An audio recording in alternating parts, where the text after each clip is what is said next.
이제 한 해를 다 보냈습니다. 수고들 많이 하셨습니다. 그렇게 무미건조한 인사는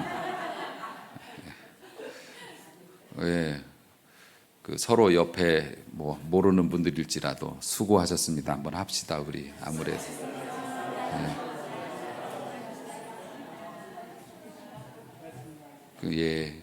진짜 수고들 많이 하셨습니다. 내년 한 해 이제 얼마 안 남았죠. 이제 해가 바뀌게 되는데 내년 한 해 여러분들 어떠세요? 좀 괜찮으실 것 같으신가요? 네.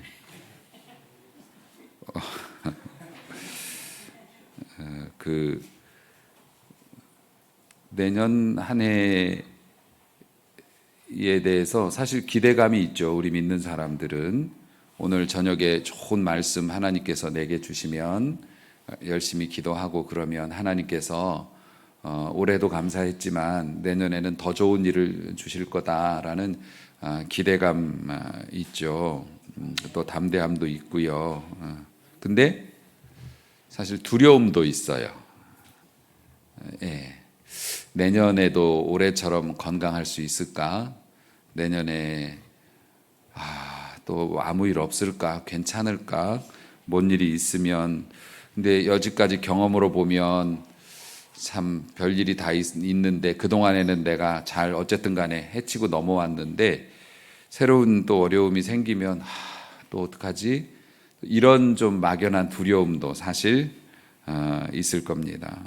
사실 우리가 조심한다고 그래서 평안이 그냥 지켜지는 것도 아니지 않습니까? 예상도 못했고 사실 우리 손이 미치지도 않는 그런 일에서 뻥뻥 사고가 터지면 참 힘들죠. 어렵고 곤란하고 그렇습니다.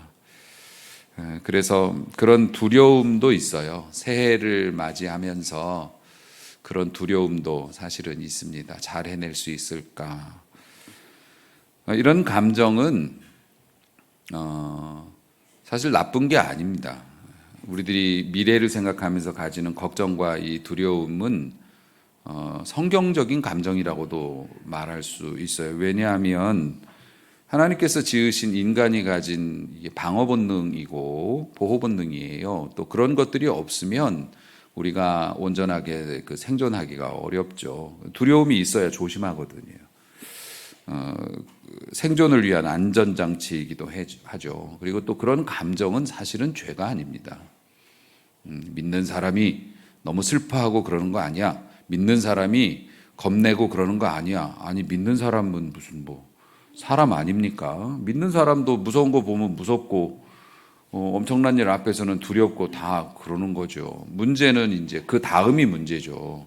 감정이 죄는 아닙니다. 근데 그 감정 때문에 마땅히 내가 해야 할 것을 하지 못하는 게 이제 문제가 되는 것이기 때문에 예수님도 고독이나 외로움을 느끼셨지요.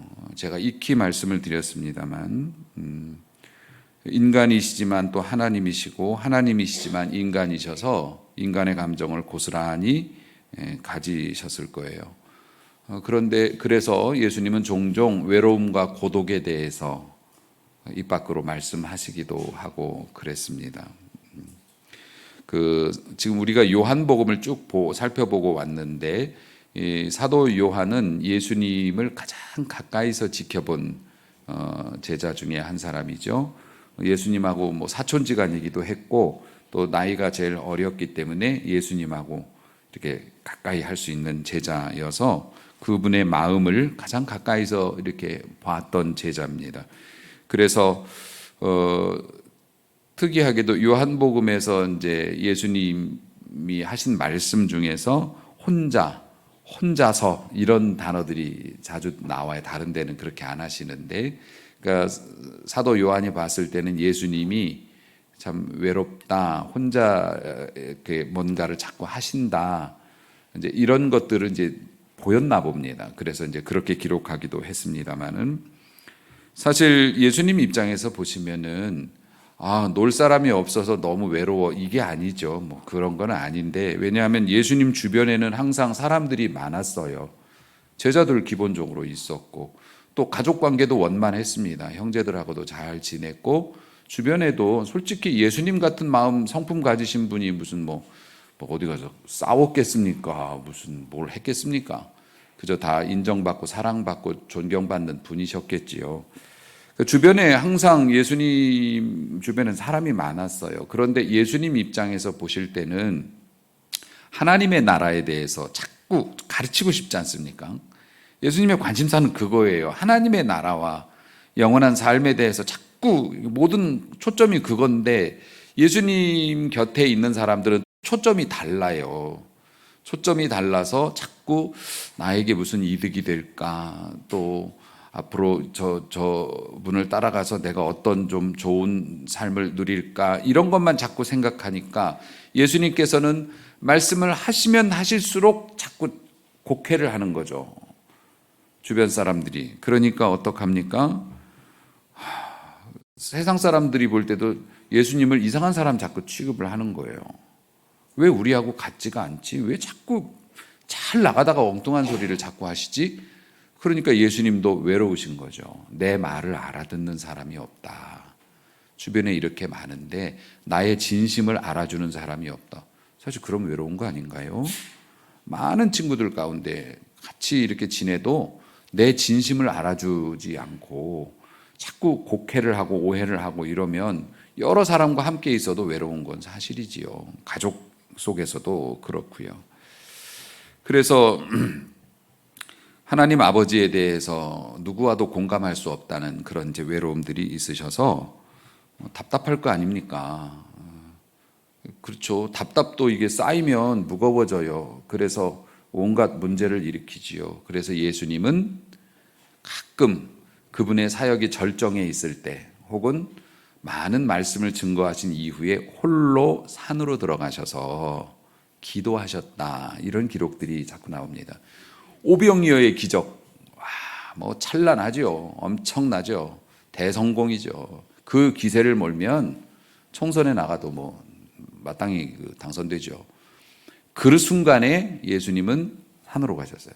왜냐하면은 하나님의 놀라우신 생명의 떡이 되신 주님께서 그것을 딱 보여주시면서 하나님의 나라를 전파하고 싶으셨는데, 받는 사람들은 뭐예요? 와, 저 사람 따라다니면 굶을 걱정은 없겠다.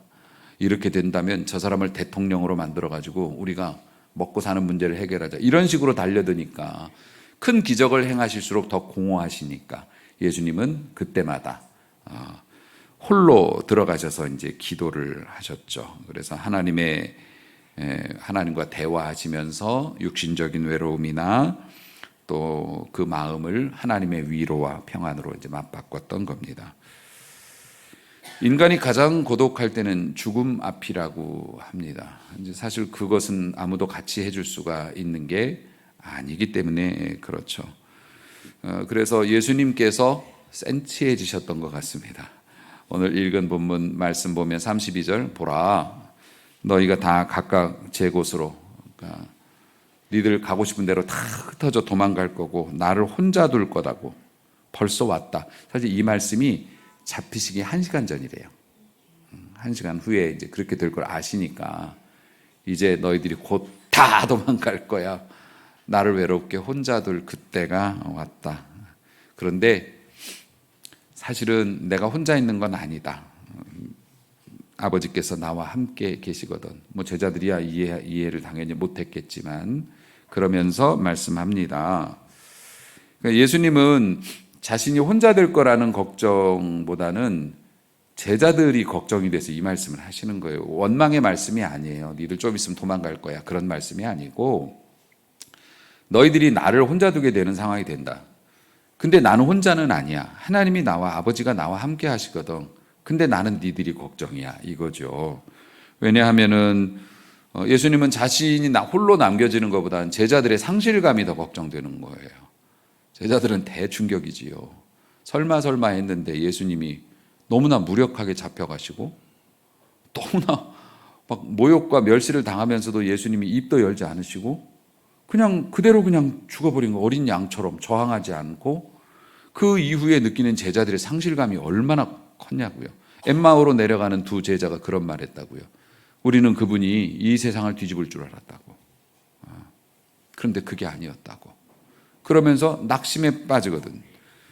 그러니까는 사실 예수님은 이미 하나님과 하나이시기 때문에 뭐 어떤 상황이 와도 견뎌낼 수 있고 그 평안을 뺏기지 않지만은 제자들은 이제 그런 것이 아니니까요. 사실 이런 상실감과 고독감은 우리 모두가 이제 느끼게 됩니다. 근데 사람도 마찬가지인데 죽을 때 우리가 이제 운명, 세상을 이별하는 그게 이제 나일 때, 혹은 아직은 그런 때는 아니지만 언젠간 우리도 그런 날이 올 거니까 지금 설마 오겠어 했는데 벌써 마지막 주 왔잖아요. 예. 올해, 야, 언제 올해 다 보내나 벌써 끝났어요. 이런 것처럼 몇 번의 시간이 지나면 우리의 삶도 끝났다고 이제 선언될 때가 온단 말입니다. 그럴 때 사실 우리가 우리의 죽음을 지금 죽는 건 아니지만 생각하면 걱정되는 게 뭐냐면 어쨌든 우리가 믿음이 있어도 천국이 미지에 생기지 않습니까? 우리가 이제 알고는 있지만 미지가 이제 모른다는 거잖아요. 근데 천국이 있는 거는 알지만 어떤 형태인지, 이게 아파트 형태인지 아니면 단독인지, 이게 천국에서는 걸어 다니는지 날아다니는지, 뭐 이런 사소한 호기심에서부터 일단 내가 들어갈 수 있을지 없을지 그것도 지금 문제고, 거기에서 심판을 받으면은 모든 것들이 다 이렇게 된다는데, 야, 그건 어떻게 모면을 하지? 뭐 이런 걱정에서부터 시작해서 그런 걱정을 하다가 내가 이제 이 세상을 떠난다고 생각하면 그보다 더 큰 걱정이 있죠. 남겨진 가족들은 어떻게 살아갈까? 내가 그렇게 됐을 때 내 자식들이, 내 배우자가 얼마나 슬퍼하고 괴로워하고 애통해 할까? 일반적으로는 그렇잖아요. 안 그런 사람도 있지만 그런 것 때문에 마음이 착잡해지죠. 그러니까 예수님은 자신이 혼자 되고 죽음을 맞이한다는 것도 스트레스이시지만은 그거는 이제 믿음이 있으시니까 하나님의 나라와 하나님의 보좌를 알고 계시니까 괜찮은데, 제자들이 엄청 걱정되는 거죠. 저 녀석들이 어떻게 살아갈 수 있을까? 이런 걸로. 그러니까 사실 하나님께서도 우리 걱정하시는 게 그거지 않습니까? 하나님은 다 아시고 그러는데, 아이고, 어제 저녁에 제 아내가 저에게 그런 이야기를 했어요. 저희는 뭐 사실 우리 교회 성도님들이 다 그렇습니다만 우리 자녀들이 참 잘 돼서 너무 감사해요. 여러 가지 면에서 나름 자신의 삶에서 뭐 여러 가지 그 성과도 내지만 일단은 착하고 참 예뻐요. 저희가 우리 가정 자녀들을 다 알지 않습니까? 선하고 또 귀하고 자신의 성실하게 살아가는 그런 모습들이, 그러면서 이런 이야기를 하더라고요. 한참 이제 사춘기 막 말썽 부리고 그럴 때 다행히 오늘 지금 없네. 그래서 내가 오늘 좀 얘기하련다. 이 녀석아.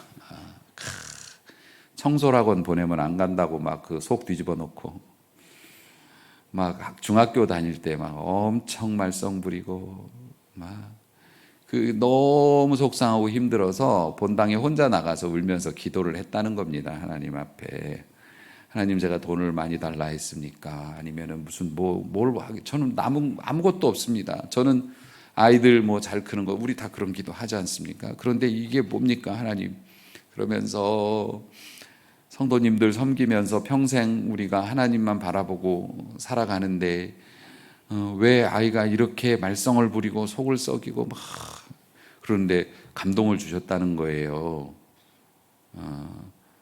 이 아이의 미래가 밝을 것이고 뭐 이제 뭐 그런 감동을 훅 주시더래요. 그럼 어떻게 해야 돼? 감사했냐고요? 화가 나가지고서 성경책을 팍 덮고 가버렸대. 예. 왜 그런 감동을 주시냐 이거지. 그러니까는 병 주고 약 주냐 뭐 이런 마음이 들었대요. 그게 믿어지지도 않고, 왜냐하면 지금 현실로 봐서는 안 믿어지니까 뭐가 될라나 이런 걱정도 되고 안 믿어지니까. 그런데 마음으로 위로하니까 이게 립 서비스처럼 느껴졌던 것 같아요. 제 아내 입장에서는. 말이 되냐고 그러면서 화가 나니까 성경책을 팍 덮고 그냥 확 들어가 버렸대요. 기도하다 말고. 그랬어. 그러면 제가 이제 받아주면서, 전 졸렸거든요, 사실 그때. 그랬구나. 근데 하나님께서 내가 그러고 들어가는 뒤통수를 바라보면서 무슨 생각을 하셨을까? 난 웃었을 것 같은데 하나님이 저의 목소리로 성의 없이 웃었을 것 같은데, 그럼요.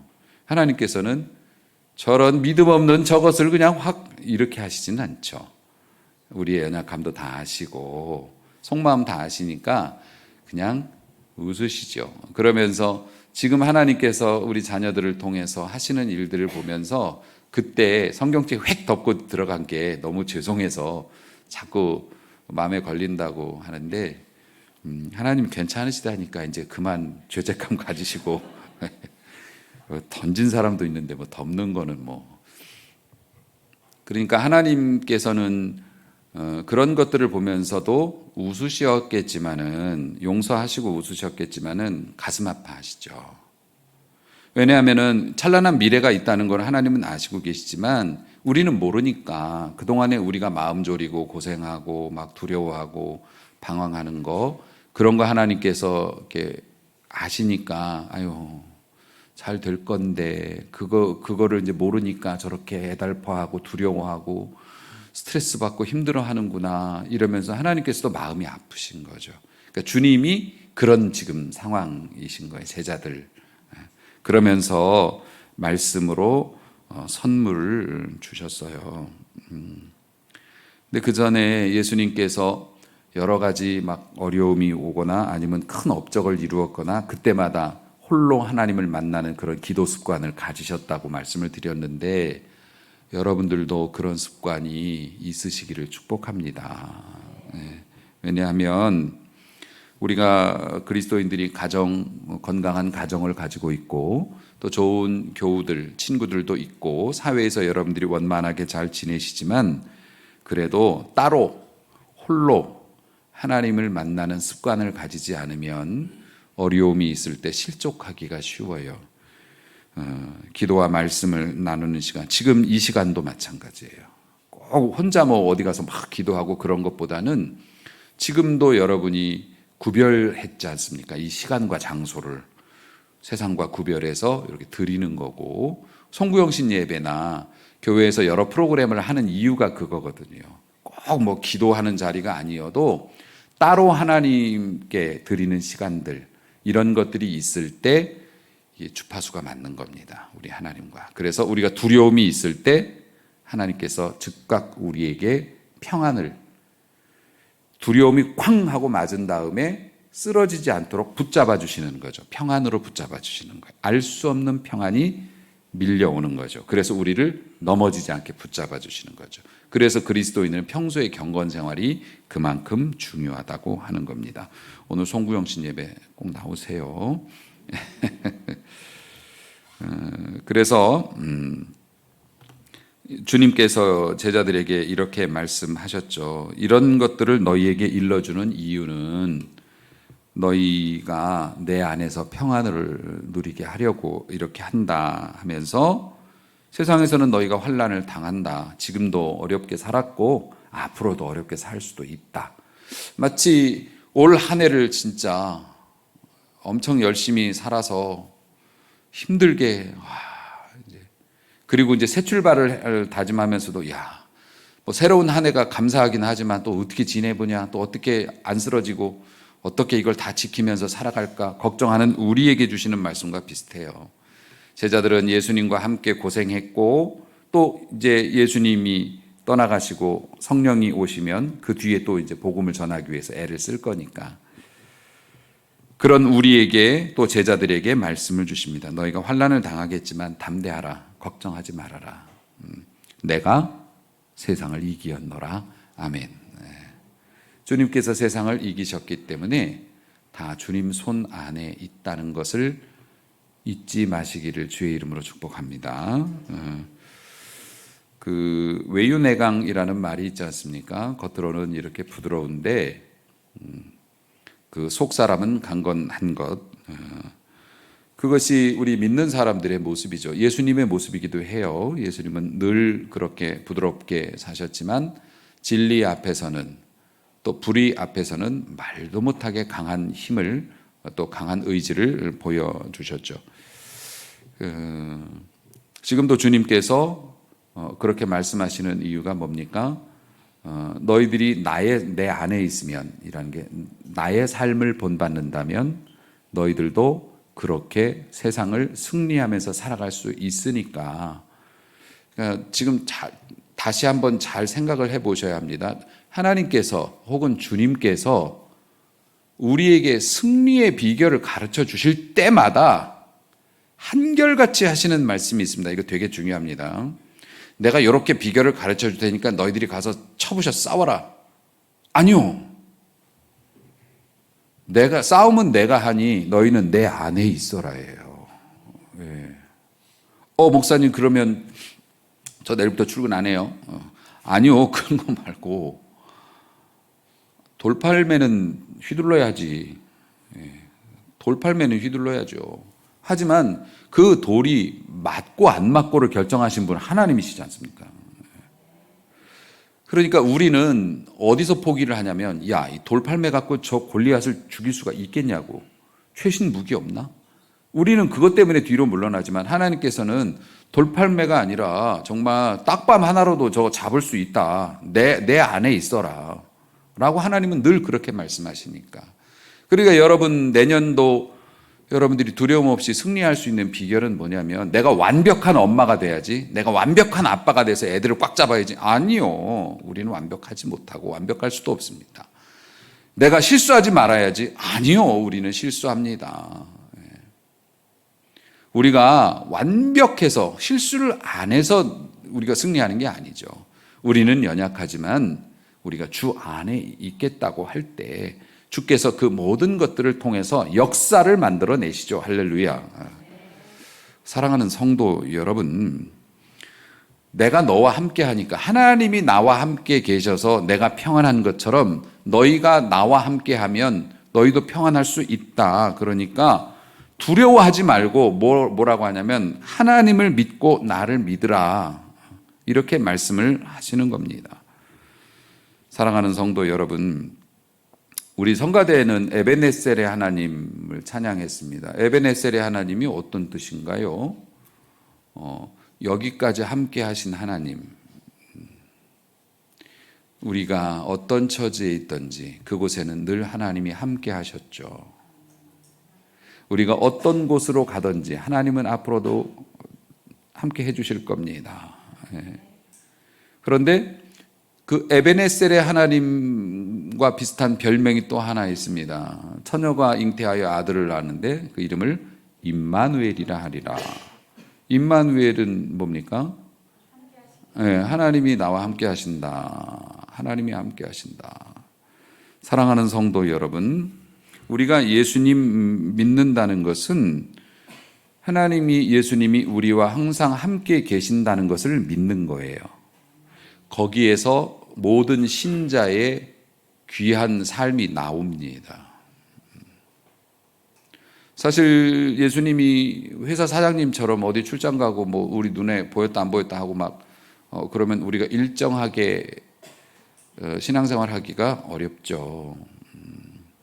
정말로 제가 오래전에 몇 번 우리 간증을 했었는데 지금 한 번 더 간증할게요. 여러 번 들으신 분들한테는 죄송한데 못 들으신 분이 워낙 많아서, 제가 초등학교 1학년 때 시골 촌놈이 학교라는 데를 갔습니다. 엄마 손에 이끌려서.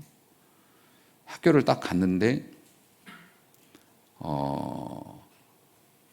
1학년 때 모범생 상을 받았어요. 그 이유가 뭐였다고요? 가보니까 학교 이렇게 선생님 계시는 그 칠판이 있고, 여기 이게 스피커죠. 나무통이 있는데 거기서 선생님이 말씀을 하시더라고. 뭐 이런저런 뭐 공지사항도 이렇게 하고 뭐 이렇게 스피커에서 뭐 하지 않습니까? 워낙 촌놈이어가지고 선생님이 거기서 보고 계신 줄 알았어요. 그런 시스템을 이해를 못했죠. 지금 제 나이가 이제 있으니까 그 옛날이라 안 믿기나 보네. 그래요. 나는 그렇게 멍청했어요. 그래서 시골 촌놈이 학교에 가가지고 스피커에서 선생님이 보고 계신다고 생각을 했어요. 소리가 나니까. 소리가 나니까. 보고 계신다고 생각을 했어요. 그래가지고 쉬는 시간에도 차렷 자세로 있었다고 한 학기 동안을. 선생님이 보고 계신데 어떻게 난리를 치고 뛰어다닙니까? 네. 그래서 너무 차렷 자세로 있었더니 선생님이 상을 주셔서 착한 어린이. 난 이해가 안 갔어. 선생님이 보고 계신데 애들이 왜 이렇게 막 책상 위로 날아다니고 왜 그러는지 난 이러고 있어요. 선생님이 보시니까. 근데 산타가 없다는 걸 친구가 알려줘서 알게 됐듯이 친구가 그런 게 어딨냐고 그래가지고 2학기 때는 저도 좀 책상 좀 탔습니다만은 코람데오라는 말이 그거거든요. 하나님 앞에서 신전의식, 하나님께서 우리를 지켜보고 계신다라고 하는 것. 예수님이 나와 함께 하신다. 하나님이 지금도 내 곁에 계신다. 그러니까 어떻게 해요? 믿는 자답게 살아야죠. 그리고 부끄러운 짓 하면 안 되죠. 하나님 앞에서 어쨌든 간에 뭐 허물이 없을 수는 있어요. 사실 하나님께서 뭐 우리 샤워할 때도 같이 하신다고 하면 아니죠. 하나님은 우리의 창조주이시기 때문에 우리가 이제 신앙이 깊어지면 친밀감이 생기게 되고 거부감이 안 생기죠.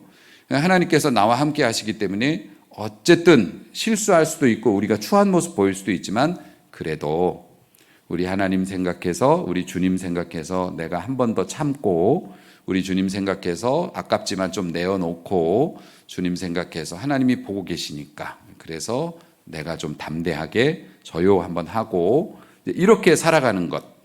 그러면 어떻게 해요? 그게 주 안에 있는 거예요. 하나님이 나와 지금 같이 계신다라는 생각을 까먹지 않으면 주 안에 있어요. 그러면 어떻게 됩니까? 세상을 이기신 주님께서 우리를 이기게 하신다. 그러므로 뭐 당연히 예수님께서도 마태복음 28장 28절에서 볼지어다. 잘 봐. 이렇게 말씀하시고 내가 세상 끝날까지 너희와 항상 함께 있으리라. 아멘. 우리가 미래를 다 알 수는 없어요. 하지만 중요한 것은 알고 있습니다. 미래에 우리에게 어떤 일이 일어나든지 우리는 주님이 우리와 함께 하심으로 이겨낼 수 있다는 것. 그 확신이 우리에게는 평안으로 오는 겁니다. 그러니까 사랑하는 성도 여러분, 지나간 날들에 대해서 감사하시고 앞으로 올 날들에 대해서 너무 두려워하지 마세요. 주님이 함께 하시면 내가 못할 것이 무엇이겠는가. 견딜 수 있고 견디기만 하는 게 아니라 승리할 수 있어요. 뭐 완전히 다 박살나고 얻는 승리가 무슨 의미가 있겠어요. 그런데 우리는 그런 승리가 아닙니다. 잘할 수 있죠. 세상을 이기신 주님과 동행해서 항상 승리하고 아름다운 미래를 또 만들어 나갈 수 있는 우리 성도들이 되시기를 이 자리에 지금 우리와 함께 하시는 예수님의 이름으로 축복합니다. 기도하겠습니다.